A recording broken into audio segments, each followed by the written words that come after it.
பெண்களை பாரத தாயோடு ஒப்பிடுற இதே இந்திய நாட்டில் தான் வருஷத்துக்கு 32,000 பாலியல் கேஸ் ஃபைல் ஆகுது. பெரிய டாக்டரா சாதிக்கணும்னு நினைச்சவங்கள கற்பழிச்சு மிக கொடூரமான முறையில கொலை பண்ணிருக்காங்க. கொல்கத்தால இருக்கிற பெரிய ஹாஸ்பிட்டல் தான் ஆர்ஜி கார் கவர்மெண்ட் ஹாஸ்பிட்டல். அதே ஹாஸ்பிட்டல்ல தான் பயிற்சி மருத்துவரா second year post graduate trainee டாக்டரா ஒர்க் பண்றாங்க மௌமிதா டெப்னத். தினமும் 1000 பேர் வந்து போற அந்த பிஸியான ஹாஸ்பிட்டல்ல டாக்டர்ஸ் ரெஸ்ட் எடுக்கிறதுக்கு கூட ஒரு ரூம் இல்லை. அண்ட் சிசிடிவி கேமராவுமே அங்கே ரொம்ப கம்மியாக தான் இருக்குது. கடந்த 9ஆம் தேதி அதிகாலையில் 4 மணிக்கு சஞ்சய் ராய் அப்படிங்கிற ஒருத்தனால பாலியல் வன்முறைக்கு உள்ளாக்கப்பட்டு மிக கொடூரமான முறையில் கொலை செய்யப்படுறாங்க. 36 மணி நேரம் கண்டினியூஸாக ஒர்க் பண்ணின மௌமிதா டெப்னத் செமினார் ஹாலில் மௌமிதா டெப்னத் தனியாக இருக்கிறத பார்த்ததும் 4 மணிக்கு அந்த ரூம்குள்ளே போகிறான். வெளியே வரும்போது மணி 4:45. மறுநாள் காலையில் 5:30 மணிக்கு அங்கே ஒர்க் பண்ணுறவங்க மௌமிதாவோட டெட் பாடியை பார்க்குறாங்க. அவங்க அந்த பாடியை பார்க்கும்போது மௌமிதாவோட உடம்புல நிறைய காயங்கள். இந்த விஷயம் அங்கே இருக்கிறவங்களுக்கு தெரிஞ்சது என்னமோ 5:30 மணிக்கு. ஆனால் மௌமிதாவோட பேரண்ட்ஸ்க்கு தெரிய வந்தது 11 மணிக்கு தான். போஸ்ட்மார்ட்டம் ரிப்போர்ட்ல மௌமிதா டெப்னத் உடம்புல 180 கிராம் விந்தணு இருந்ததா பதிவாகி இருக்கு. அப்படின்னா ஒரு கேங் ரேப் நடந்திருக்கணும், இல்லைன்னா சஞ்சய் ராயே திரும்ப 4-5 டைம் பாலியல் வன்கொடுமை பண்ணிருக்கணும். இதுல இன்னொரு கொடுமையும் நடந்திருக்கு. மௌமிதா டெப்னத்தோட ஃபேஸ் ஃபுல்லா நிறைய ரத்த காயங்கள், கழுத்து போன் உடைஞ்சிருக்கு அண்ட் இடுப்பு எலும்பு ஆல்சோ உடைஞ்சிருக்கு. அந்த ஹாஸ்பிட்டலோட பிரின்சிபல் சந்தீப் கோஷ் இது ஒரு சூசைட் அப்படின்னு வெளியே சொல்றாங்க.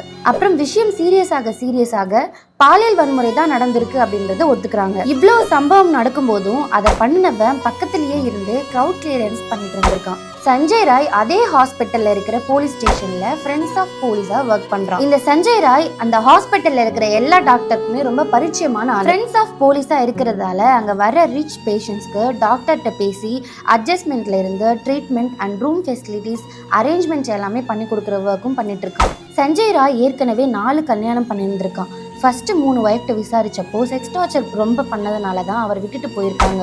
சம்பவம் நடந்த 9ஆம் தேதி ஹாஸ்பிட்டல் உள்ளேயே ட்ரிங்க் பண்ணிட்டு போதையில தான் இருந்திருக்காங்க. இதுல ரொம்ப சோகமான விஷயம் என்ன அப்படின்னா மௌமிதா டெப்னத் ரொம்ப கொடூரமான முறையில கொல்லப்பட்டிருக்காங்க. மௌமிதா டெப்னத்தோட முகம் முழுக்க ரத்த காயங்களா இருந்திருக்கு. ஆனா அவங்க கழுத்து எலும்பு, அவங்களோட இடுப்பு எலும்புன்னு எல்லாத்தையுமே உடைச்சு ரொம்ப கொடூரமா கொலை பண்ணிருக்காங்க. ஃப்ரெண்ட்ஸ் ஆஃப் போலீஸா இருக்கிறதால மேக்சிமம் எல்லா தடயத்தையும் பக்கத்திலே நின்று அழிக்கிறதுக்கு முயற்சி பண்ணியிருக்காங்க. ஆனால் டிஸ்டன்ஸில் இருந்த அந்த சிசிடிவியில் 4 மணிக்கு அவன் உள்ளே போனதும், அப்போ அவன் கழுத்தில் இருந்த ப்ளூடூத் ஹெட்செட் இருந்ததும் 4:45க்கு வெளியே வர்றதும் ரெக்கார்ட் ஆயிருக்கு. பாடிக்கு பக்கத்துலேயே அந்த ப்ளூடூத் ஹெட்செட் இருந்ததால சஞ்சய் ராயை அரெஸ்ட் பண்ணுறாங்க போலீஸ். இந்த சம்பவம் நடந்த 24 மணி நேரத்துக்குள்ள ஹாஸ்பிட்டல் பிரின்சிபல் ராஜினாமா பண்ணுறாரு. அட் த சேம் டைம் இன்னொரு பெரிய ஹாஸ்பிட்டலில் பிரின்சிபலாக பதவி ஏற்றுக்கிறாரு. ஆக மொத்தத்தில் ஒன்று மட்டும் புரியுது, இந்த பிரச்சனையை சுமூகமாக முடிக்கிறதுக்கு ஏதோ அரசியல் பண்ணுறாங்க. மௌமிதா டெப்னத் ரொம்ப பெரிய இடத்து பொண்ணெல்லாம் இல்லைங்க. அவங்க அப்பா பிரைமரி ஸ்கூல் டீச்சர், அவ்வளவுதான். அந்த பொண்ணு தன்னுடைய டைரியில கடைசியா எழுதினது இப்ப படிக்கிற டிகிரியில கோல்டு மெடல் வாங்குறது தான் தன்னோட கனவு அப்படின்னு எழுதியிருக்காங்க. அவங்க அப்பாவும் எனக்கு இழப்பீடு எதுவும் வேண்டாம், நியாயம் மட்டும் போதும் அப்படின்னு கண்ணீரோட போராடிட்டு இருக்காரு. நீ பொம்பளை புள்ளமா பார்த்து நடந்துக்கோ அப்படின்னு பெண்களை பார்த்து சொல்ற காலம் மாறி பெண்களை மதிச்சு நடக்கணும் அப்படின்னு ஆண் பிள்ளைங்களிடம் சொல்லி வளர்க்கணும். Justice for Moumita. இந்தியாவில் ஒவ்வொரு 22 நிமிஷத்துக்கும் ஒரு பெண் கற்பழிக்கப்படுறா. சர்வே சொல்லுது.